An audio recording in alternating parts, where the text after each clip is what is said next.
काल हरे कष्ट हरे दुख हरे, हर हर महादेव। दोस्तों, साल 2025 का पहला चंद्र ग्रहण होली के दिन लगने जा रहा है। जी हां भक्तों, आप सभी ने बिल्कुल सही सुना। होली के दिन 14 मार्च 2025 को साल का सबसे बड़ा और पहला चंद्र ग्रहण लग रहा है, और यह चंद्र ग्रहण सिंह राशि पर लग रहा है और उत्तर फाल्गुनी नक्षत्र में घटित होगा। और दोस्तों, होली के दिन जो चंद्र ग्रहण लगता है उसके प्रभाव 50 गुना ज्यादा प्रभावशाली होता है, चाहे उसके अशुभ फल हो चाहे है शुभ फल हो। यह दोनों प्रकार के फल कहे गए हैं। इसके प्रभाव मानव जीवन में अवश्य देखने को मिलते हैं। तो कैसे होली मनाया जाएगा? होली मनाए या नहीं? क्या अगले दिन होली मनानी होगी? आपके सभी संदेह दूर करूंगा। और दोस्तों, किस राशि की चमकेगी? किस्मत कौन सी राशि बनेंगे? धनी कौन से राशि को मिलेगा? कष्ट आज के इस वीडियो में बताऊंगा। दोस्तों, सबसे पहले जान ले, जो चंद्र ग्रहण है यह भारत में दिखाई देगा कि नहीं। तो ध्यान से सुने दोस्तों, साल 2025 का पहला चंद्र ग्रहण 14 मार्च को लगेगा। यह ग्रहण फाल्गुन शुक्ल पूर्णिमा के दिन घटित होगा। ग्रहण प्रारंभ होने का समय सुबह 10:04 पर होगा और ग्रहण समाप्त होने का समय दोपहर 2:18 होगा। इसका मतलब यह है कि इस ग्रहण की कुल अवधि 3 घंटे 37 मिनट की होगी और यह होली के दिन चंद्र ग्रहण लगेगा। लेकिन दोस्तों, इसके कुप्रभाव जान ले। इसके कुप्रभाव पूरे भारतवर्ष में रहेंगे। ये जो चंद्र ग्रहण है अमेरिका, जापान, रूस, आयरलैंड, इंग्लैंड, स्पेन, पुर्तगाल इत्यादि जो फॉरेन कंट्री कहे गए, वहां पर बहुत ही आसानी से देखे जा सकते हैं।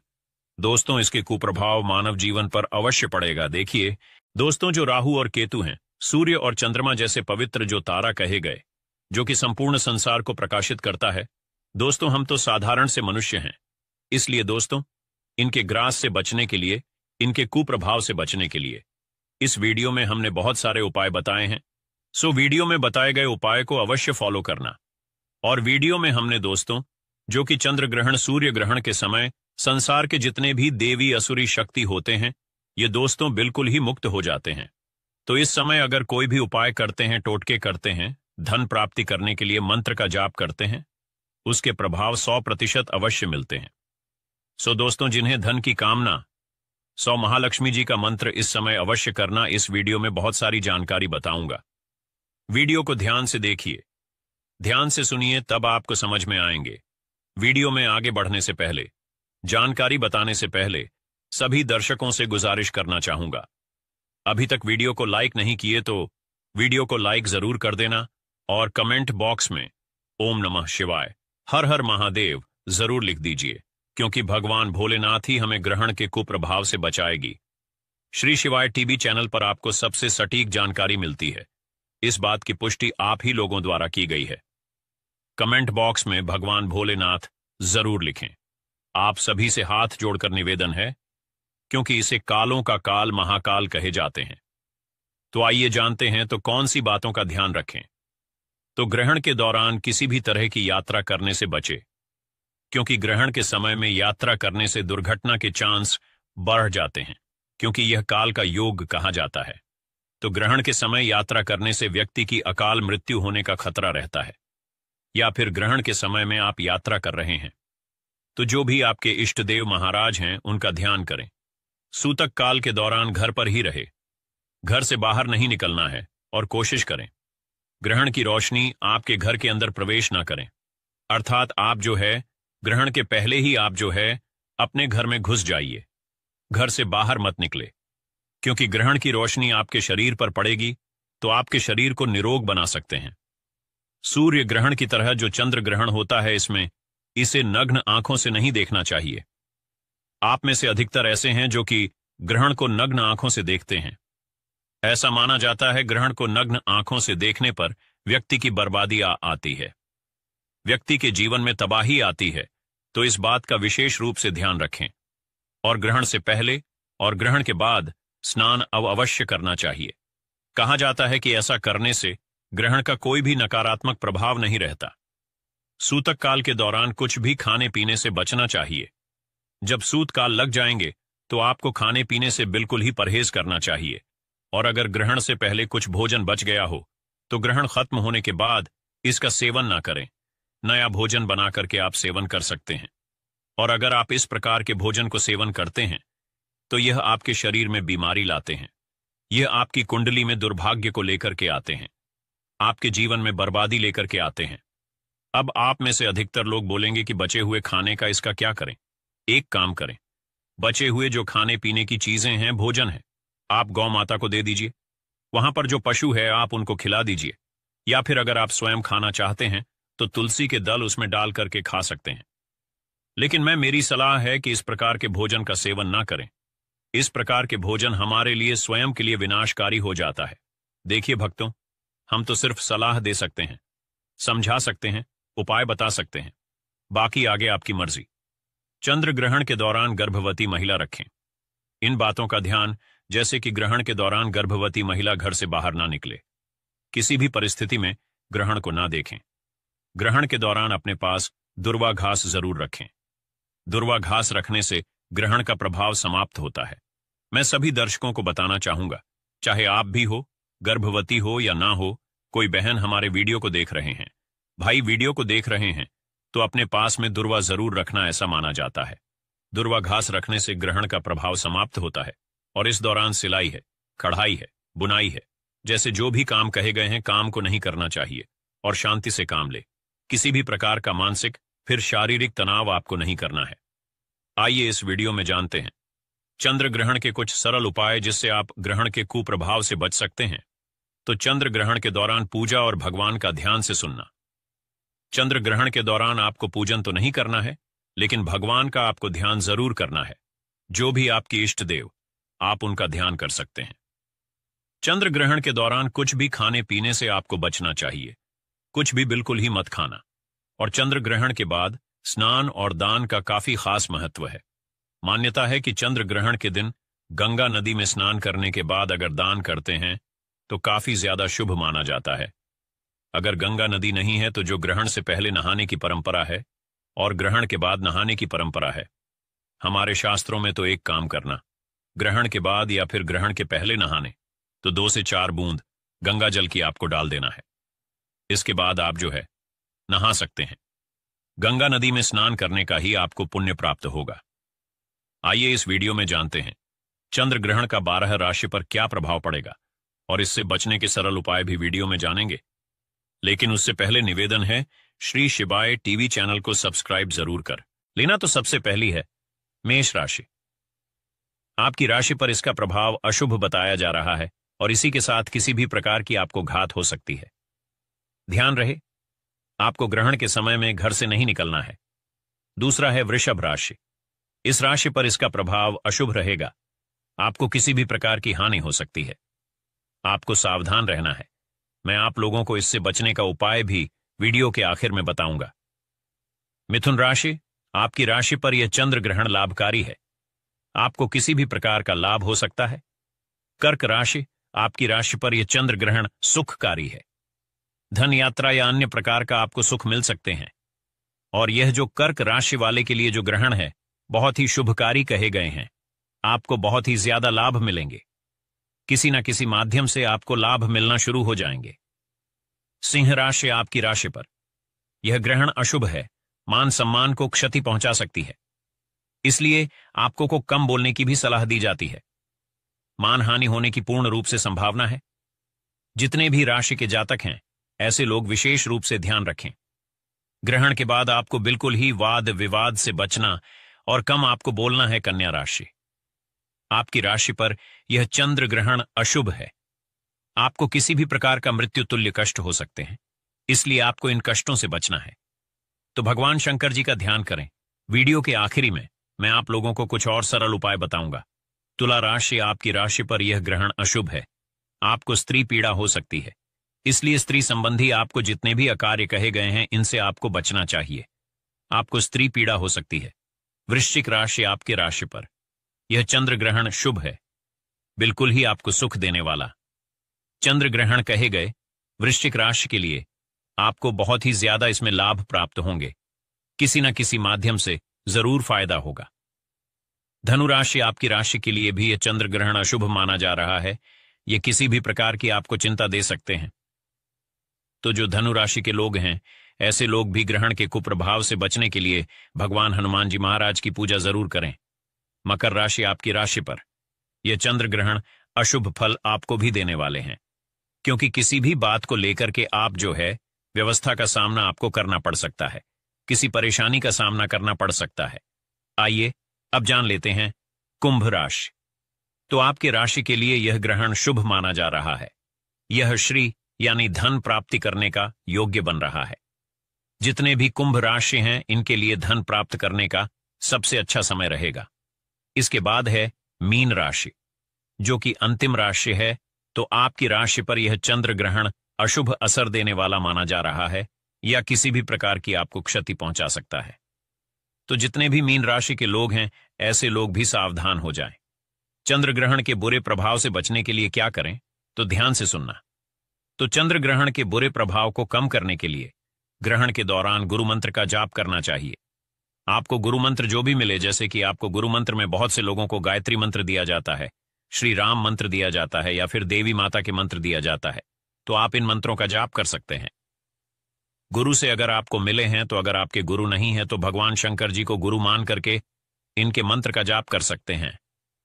और ज्योतिष शास्त्र के अनुसार, ज्योतिष के अनुसार अगर देखा जाए तो गुरु ग्रह के आप जो बीज मंत्र का भी अगर जाप करते हैं तो ग्रहण के कुप्रभाव से आपको बचाते हैं, क्योंकि गुरु ग्रह को ग्रहों का स्वामी कहा जाता है या गुरु कहा जाता है, और इसे ग्रहों का ताला कहा जाता है। बिल्कुल, इसे ग्रहों का ताला कहा जाता है। तो आपको गुरु ग्रह को मजबूत करना है। जिनके गुरु मजबूत होते हैं ऐसे व्यक्ति को फिर किसी भी प्रकार का कोई हानि नहीं होते। तो गुरु ग्रह की बीज मंत्र नोट करके रखिए। ओम ग्राम ग्रीम ग्रम सह गुरुवे नमः। एक बार फिर से ध्यान से सुनिए। ओम ग्राम ग्रीम ग्रम सह गुरुवे नमः। यह गुरु मंत्र है। जितना ज्यादा आप इनका जाप करेंगे उतना ही ज्यादा आपको इसका अच्छे रिजल्ट मिलेंगे। इसके अलावा ग्रहण के दौरान आप जो है महामृत्यु जय मंत्र का जाप कर सकते हैं। साथ ही ग्रहण के दौरान मुंह में तुलसी का पत्ता रखना चाहिए।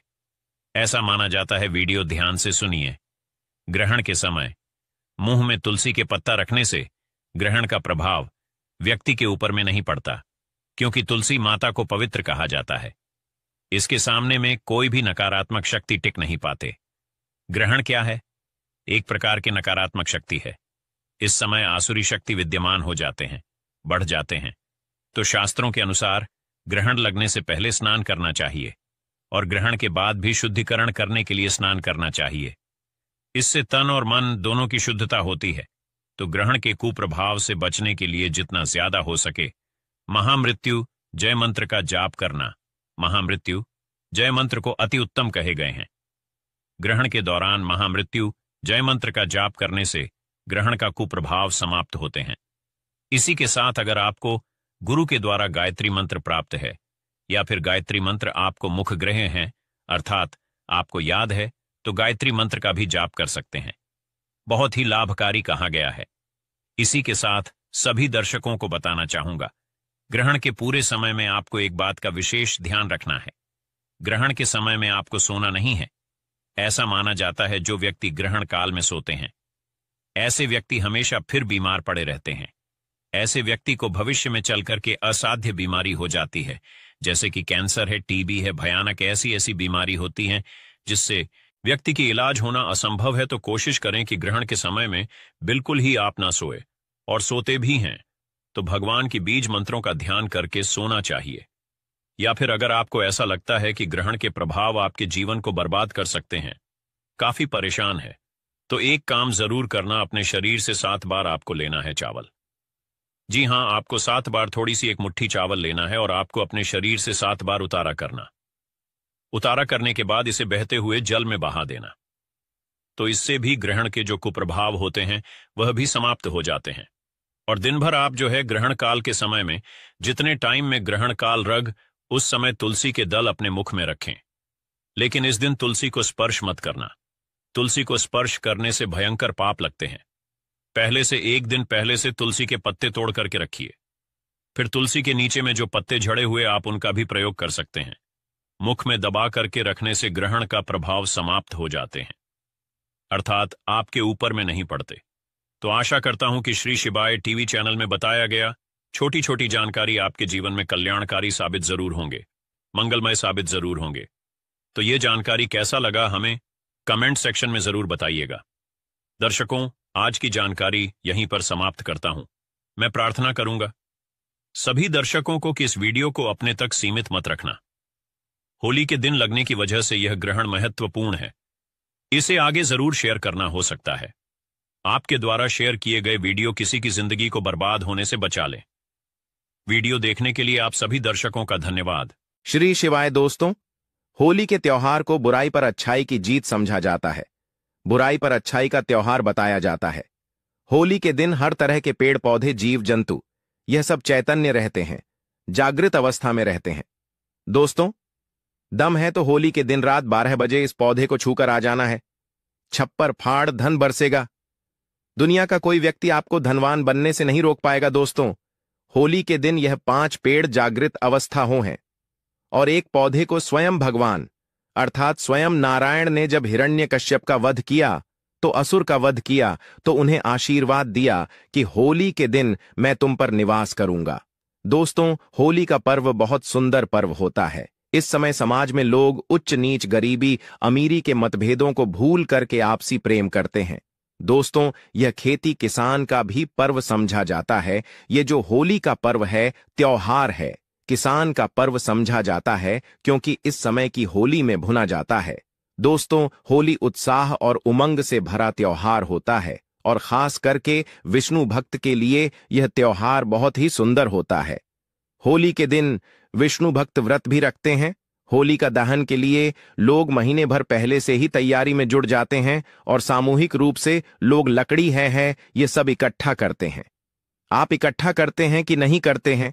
आप हमें कमेंट सेक्शन में जरूर बताना। दोस्तों, फलगंज शुक्ल पूर्णिमा दिन संध्या काल में भद्र जब दोष रहित हो तो इस समय दहन किया जाता है।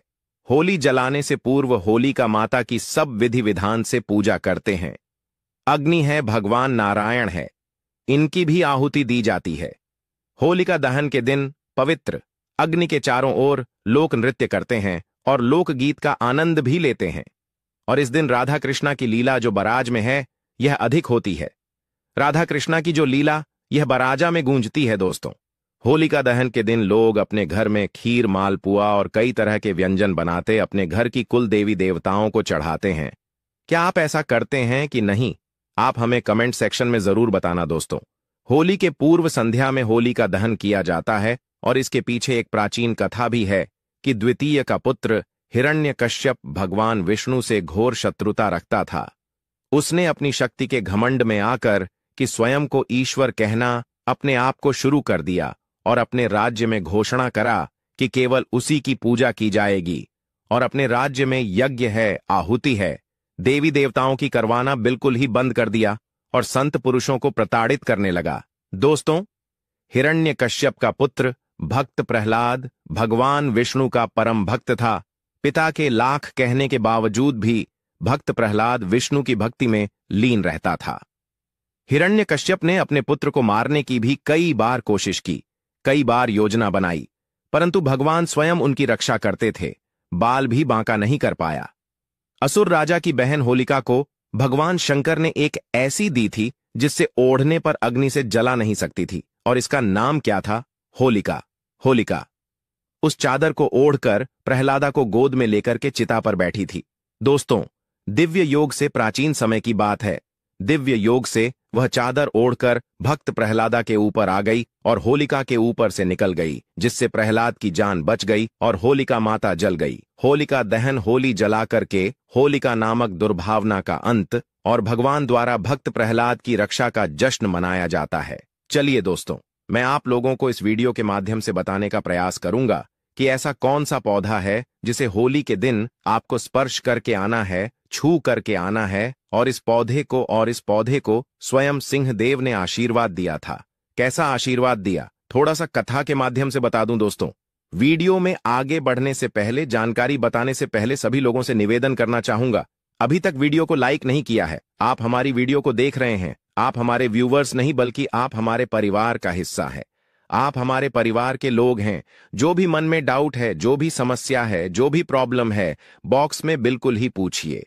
ऑनलाइन आने पर हमारे द्वारा या हमारे टीम के द्वारा बिल्कुल ही आपकी मदद की जाएगी। और हां, कमेंट बॉक्स में ओम नमो भगवते वासुदेवाय नमः लिखना ना भूलना, और आप चाहे तो हैप्पी होली भैया भी लिख सकते हैं। तो दोस्तों, जिस पौधे के बारे में मैं बताने जा रहा हूं, इस पौधे को स्वयं नरसिंह देव ने आशीर्वाद दिया था जब भगवान नरसिंह कश्यप को मार दिया। तो देखिए, असुर रूपी हिरण्य कश्यप को मारने के पश्चात, क्योंकि भगवान ने नाखून के माध्यम से हिरण्य कश्यप को नरसिंह देव ने मारा था। और दोस्तों, जिस पौधे के मारे नरसिंह देव ने मारा था और भगवान नरसिंह जी के नाखून में हिरण्य कश्यप को मारने के पश्चात असुर रूपी रक्त उनके हाथ में बहुत ही खुजली करने लगा। जब असुर रूपी रक्त उनके हाथ में खुजली करने लगा, प्रभु नरसिंह के हाथ में खुजली करने, तो नरसिंह जी ने अपनी खुजली को शांत करने के लिए एक वृक्ष है, जिस वृक्ष पर अपने नाखून को गाड़ दिया। इससे नरसिंह जी की खुजली तो शाह हो गई, किंतु वह वृक्ष दर्द से कराह नहीं लगा और उस वृक्ष ने प्रार्थना की, भगवान आपने अपनी तो शांत कर ली, और यह असुर रूपी जो रक्त है यह हमारे पेड़ पर हम पर लाकर के आपने छोड़ दिया है। ऐसा समझा जाता है होली का। माता को ब्रह्मदेव का आशीर्वाद हासिल था। होली चाहे तो किसी को भी भस्म कर सकती थी, चाहे कि राख को अपने घर में रखते हैं तो यह बड़ी से बड़ी आपके घर में किसी भी तरह की नकारात्मक शक्ति हो उसे भस्म करने का काम करेगी।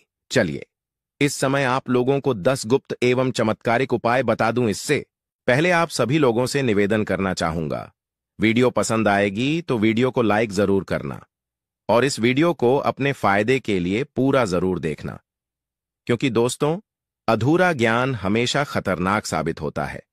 मन में कोई डाउट है, कोई क्वेश्चन है, कमेंट बॉक्स में बिल्कुल ही पूछे, आपकी मदद की जाएगी। समग्र ज्ञान एक चैनल नहीं बल्कि आप सभी दर्शकों का परिवार है। तो दोस्तों, यदि कोई व्यक्ति निरंतर बीमार रहता है और काफी दवा कराने के बावजूद भी रोग में कोई लाभ नहीं हो रहा है, तो होली दहन के समय देसी घी, तो लौंग, एक बताशा, एक पान का पत्ता, इन सभी वस्तुओं को होली जलाने वाली आग में डाल देना है और अगले दिन होली की राख को रोगी के शरीर पर आपको लगाना है। तत्पश्चात गर्म स्नान कराना है, तो इस उपाय से रोगी ही स्वस्थ हो जाएगा। कोई व्यक्ति अभिचार करता है, जैसे आपके ऊपर टोना जादू करता है, मारण है, विद्व सन है, उच्चाटन है, सम्मोहन है, वशीकरण है, इसे तांत्रिक क्रिया कहा जाता है। तो यदि कोई व्यक्ति आपके ऊपर में तांत्रिक क्रिया करता है तो आपको करना क्या है? होली दहन के समय में देसी में 2 लौंग, 1 बताशा, 1 पान का पत्ता, इन सभी वस्तुओं को होली की आग में डालना है और बोलना है कि यह समस्या दूर हो जाए, जैसे टोना है यह दूर हो जाए, इस तरह से प्रार्थना करनी है। इसके पश्चात प्रातःकाल सुबह आपको होली की राख को लाना और इसे पूरे शरीर पर आपको लगा लेना है और गर्म जल से आपको स्नान करना है। तत्काल आप देखेंगे आपके ऊपर में किया तंत्र विकार, टोना जादू, भूत प्रेत, यह सब भस्म हो जाएंगे और आप स्वस्थ हो जाएंगे।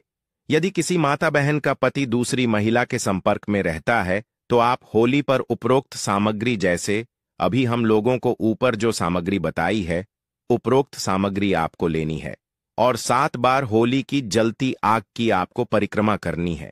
परिक्रमा करते समय एक घूमती चक्र अपने पति का नाम लेकर आग में डाल देना है। यदि आप ऐसा करते हैं तो यदि आपका पति किसी दूसरी महिला के संपर्क में है, वह बिल्कुल ही वापस आ जाएंगे, उनके संपर्क को छोड़ देंगे।